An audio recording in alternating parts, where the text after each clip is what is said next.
আসসালামু আলাইকুম সবাইকে। আশা করি দেশ ও দেশের বাইরে পৃথিবীর যে যেখানে আছেন সুস্থ আছেন, ভালো আছেন। সেই প্রত্যাশাটি নিয়েই আজকের এই ভিডিওটি। আপনি যদি সৌদি আরব থেকে ধরা দিয়ে দেশে আসতে চাচ্ছেন, বা যে সকল ভাইরা সৌদি আরব থেকে ধরা দিয়ে দেশে চলে আসতেন আবারও নতুন করে সৌদি আরবে যেতে চাচ্ছেন, সেই সকল ভাইদের জন্য আজকের এই ভিডিওটি। আমি কোনো কারো কাছ থেকে কোনো কথা শুনে বা কোনো বিষয় না জেনে আমি আপনাদেরকে এই ভিডিওটি ভিতরে যে তথ্যটি দিব বা সেটি বলতেছি না। আমি নিজে এই বিষয়ে ভুক্তভোগী, বা আমার অভিজ্ঞতা থেকেই বা আমার জীবনের কিছু অংশ এই বিষয়ে চলে গেছে বিধায় আমি আপনাদের সাথে শেয়ার করা। আপনি যদি সৌদি আরবে দীর্ঘদিন ছিলেন, আপনি মনে করেন সৌদি আরবে আপনি যে টাকা কামাতে পারেন বাংলাদেশে ওই টাকা কামাতে পারবেন না, পৃথিবীর কোনো দেশে গেলে ওরকম সুযোগ সুবিধা আপনি পাবেন না। আপনি সৌদি আরব থেকে যে কোনোভাবে জেল খেটে ধরা দিয়ে আপনি দেশে চলে আসতেন, বা আপনাকে যে কোনোভাবে পুলিশ ধরে সৌদি আরব থেকে দেশে পাঠিয়ে দিয়েছে। আপনি চাচ্ছেন আবার নতুন করে সৌদি আরবে যাবেন, সৌদি আরবে গিয়ে আবারও সেই আগের পর্যায়ে আপনি ভালো থাকার চেষ্টা করবেন। এরকম যদি হয়ে থাকে তাহলে অবশ্যই আপনি আমার এই ভিডিওটি সম্পূর্ণ দেখেন। আজ আমি যে ভিডিওটিতে যে তথ্যগুলো দিব সেটি আমি নিজে ভুক্তভোগী, বা আমি নিজে এই বিষয় সঠিক জানি বিধায় আমি আপনাদেরকে বলতেছি বা শেয়ার করতেছি। আপনি যদি সৌদি আরবে থেকে যে কোনোভাবে 900 সিরিয়ালের এইভাবে আপনাকে অবশ্যই ছবি তুলেছে, আপনি একটি কথা মনে করে দেখবেন, বা মনে আছে কিনা আপনার। আপনাকে প্রথমে ন্যাড়া করবে, সফর জেলে নেওয়ার পরে ন্যাড়া করার পরে আপনাকে ছবি তোলাবে। ছবি তোলার ভিতরে যদি আপনি 700 সিরিয়ালের হয়ে থাকেন বা 900 সিরিয়ালের, বর্তমানে এই 700 বা 900 সিরিয়ালের যদি আপনি আপনার কেসটি হয়ে থাকে তাহলে অবশ্যই সৌদি আরবে যদি যান কোনো ভাইয়ের মাধ্যমে, কেউ যদি আপনাকে বলে যে কিছু টাকা লাগবে বা তেমন টাকা লাগবে না, অল্প টাকার ভিতরেই আপনি আসতে পারবেন, কারণ আপনি পুরানো মানুষ, আপনার সৌদি আরবে আসতে অত টাকা লাগবে না। ভাই 2 টাকাও যদি লাগে, টাকা তো লাগবে। আপনি তার কথায় আপনি খুশি না হয়ে অবশ্যই সৌদি আরবে যদি যাওয়ার ইচ্ছা আপনার থাকেই, আপনি দেশে আসছেন হয়তোবা 2 বছর, 4 বছর, 5 বছর হয়ে গেছে, কিন্তু অনেকেই বলে যে আপনি সৌদি আরব থেকে চলে আসছেন যে কোনোভাবে ধরা দিয়ে, বা পুলিশে আপনাকে ধরে পাঠিয়ে দিয়েছে, 5 বছর হলেই আপনি যেতে পারবেন, এই ধরনের কথাটি প্রচলিত। বা অনেকেই বলে, বা আমিও বলি, আমিও শুনছি, আমিও বলছি অনেককে। কিন্তু বাস্তবতা এটাই যে এমনও হতে পারে আপনি যদি 900 সিরিয়ালের ভিতরে পড়ে থাকেন বা 700 সিরিয়ালের ভিতরে পড়ে থাকেন, আপনাকে এমনও কেস করে দিতে পারে, আপনার নামে হয়ে যেতে পারে যে আপনি নর্মালি 15 দিন 20 দিন জেল খেটে দেশে আসছেন, কিন্তু সেই কেসটির ভিতরে এমন ভাবে কেস করা আছে যে আপনি আজীবনের জন্য আর সৌদি আরবে যেতে পারবেন না কাজ করার জন্য। আপনি হজ করার জন্য যদি যান সেটার বিষয়টা সম্পূর্ণই আলাদা, কিন্তু আপনি কাজের জন্য সৌদি আরবে আপনার জীবন জীবিকা নির্বাহ করার জন্য আপনি আবার সৌদি আরবে যাবেন, এই ধরনের হয়তোবা সুযোগ সুবিধা আপনার জন্য বন্ধ হয়ে যেতে পারে। এজন্য আপনাকে করণীয় কি, বা আপনাকে কি করলে আপনি সেই বিষয়টি সঠিকভাবে জানতে পারবেন। আপনি কারো কথায় কান না দিয়ে আপনার আকামা নাম্বারটি বা আপনার পাসপোর্টের নাম্বার দিয়ে আপনি সৌদি আরবের এয়ারপোর্ট প্রিন্ট ওঠানো যায় যে কোনোভাবে।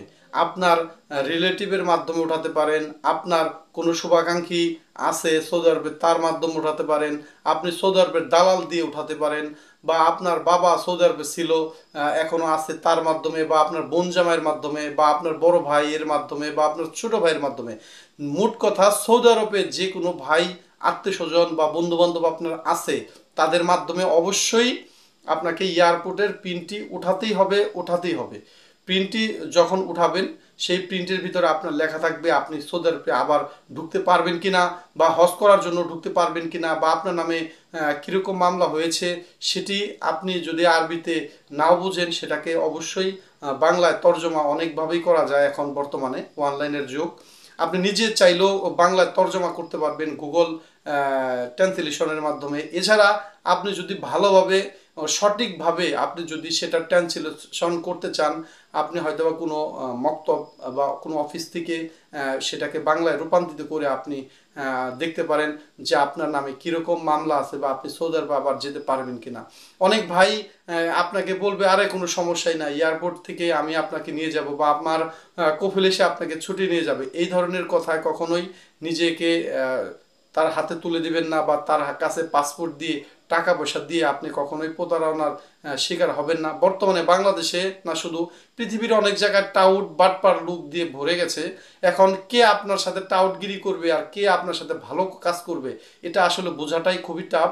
এজন্যই আপনি যদি সৌদি আরবে আবার দ্বিতীয়বার সৌদি আরবে যাওয়ার কথা ভেবে থাকেন বা সৌদি আরবের থেকে আপনি যে কোনোভাবে চলে আসতেন আবার নতুন করে যাবেন, এই ধরনের চিন্তা যদি আপনার থাকে, আমি আপনাকে বিনীত অনুরোধ করে বলবো অবশ্যই সৌদি আরবের এয়ারপোর্ট পিনটি উঠাতে হবে। আপনার এয়ারপোর্ট পিনটি যে কোনোভাবে আপনি চাইলে এয়ারপোর্টের পিন উঠানোর জন্য অনেকেই আছেন যে বাংলাদেশ থেকেও এই ধরনের কাজ করে থাকে।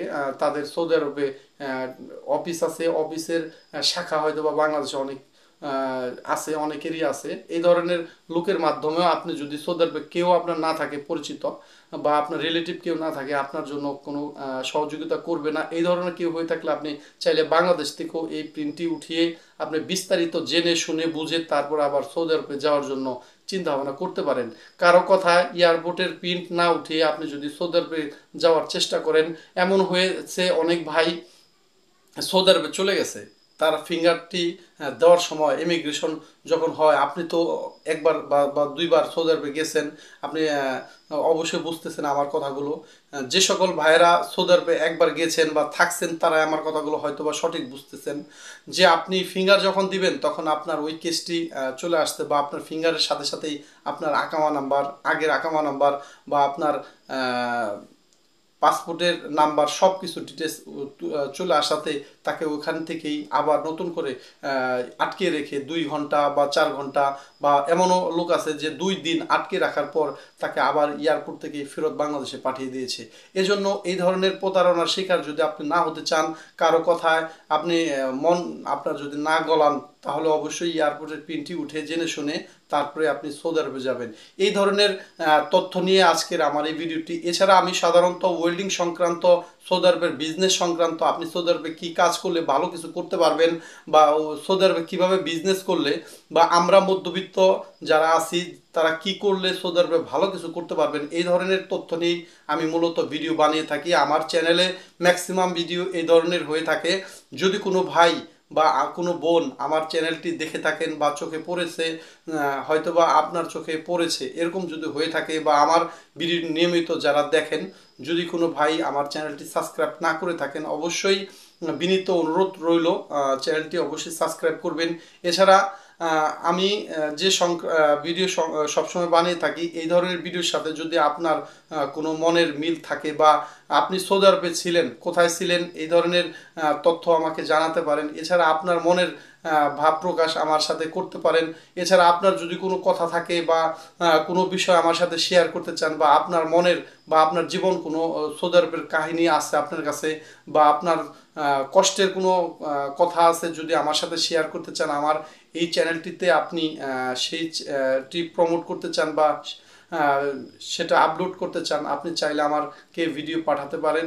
আমি অবশ্যই আমার এই চ্যানেলটিতে আপনার ভিডিও আপলোড করব বা আপনাকে আমার এই চ্যানেলের একটি অংশীদারি বানাবো। আমি এই চ্যানেলটি মূলত চালিয়ে থাকি সৌদি আরব যে সকল ভাইরা আছেন তাদের জন্য। আমি কোনো স্বার্থের জন্য বা কোনো প্রফিটের আশা করে আমি এই চ্যানেলটি চালাই না।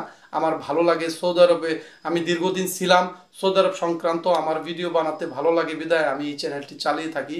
যদি কোনো ভাই আমার এই যাত্রায় বা আমার এই কাজের সাথে আপনি নিজেকে শেয়ার করতে চান, অবশ্যই আমাকে কমেন্টস করবেন।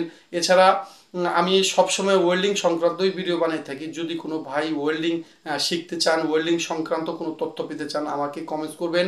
আপনার সুন্দর আঙুলটি দিয়ে আমি আপনাকে বিনীত অনুরোধ করে বলতেছি, আপনার সুন্দর আঙুলটি দিয়ে অবশ্যই আপনি আমার এই চ্যানেলের ভিডিও যদি দেখে থাকেন একটি লাইক করে যাবেন। আপনার মূল্যবান মতামত আমাকে অবশ্যই কমেন্টস করে জানাবেন। আজ এতটুকুই। ভালো থাকবেন, সুস্থ থাকবেন। আসসালামু আলাইকুম রহমতুল্লাহি ওবরকাতু।